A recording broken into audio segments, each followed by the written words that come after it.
Kipindi anachokipitia Pacome ni kipindi ambacho mchezaji yoyote ambaye amekuwa akitegemewa kwa kiasi kikubwa kwenye timu anaweza akakipitia mwisho wa siku.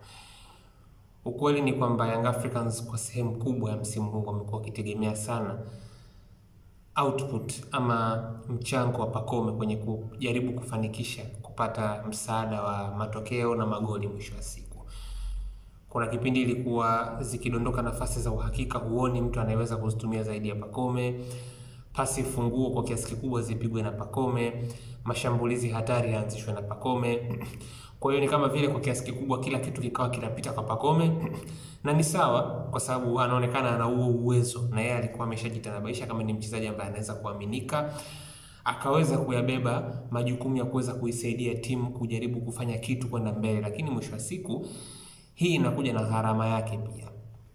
Mchezaji ambaye unakuwa unamtegemea kwa kiasi kikubwa, maana yake pia unamfanya akimbie eneo kubwa la uwanja, akutane na mipira mara nyingi zaidi mguuni mwake, afanye vitu vingi kwa usahihi, kwa sababu kunakuwa kuna pressure muda wote ya kumfanya yeye awe ndo mchezaji ambaye anajaribu kufanya vitu vitokee, na ndio mwisho wa siku inapelekea kiwango kushuka katika baadhi ya games kama ambavyo kwa Pacome imetokea. Kitu ambacho sina shaka ni kama Pacome atarudi tu katika kiwango ambacho tumekizoea, lakini hichi ambacho kimetokea kimekuja kutokana na utegemezi mkubwa ambao Young Africans uwanjani walikuwa nao kwake yeye. Kwa sababu wakati tunasema Pacome kiwango kimeshuka, tujaribu kujiuliza viungo gani wengine washambuliaji ambao wako katika kiwango ambacho kinaridhisha kwa wakati huu. Humuoni, sio Okello, sio Max, hawazungumzwi hawa.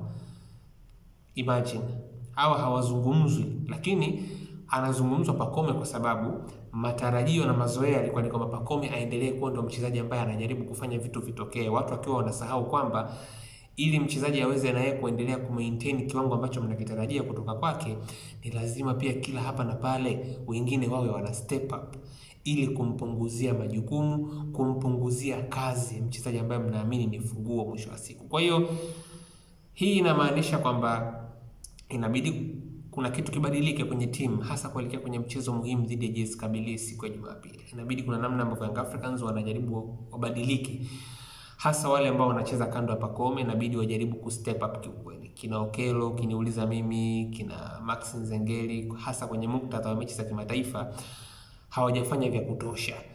Kwa hiyo haisaidii pia kesi ya Pacome vile vile kwamba kuna wenzako pia ambao nao pia hawajaweza kustep up vile vile. Lakini kitu ambacho kinaweza kikawa kinajaribu pia kufanywa na benchi la ufundi la klabu ya Young Africans ni kujaribu kumtengenezea sasa hivi Pacome mazingira ya kuweza kurecover.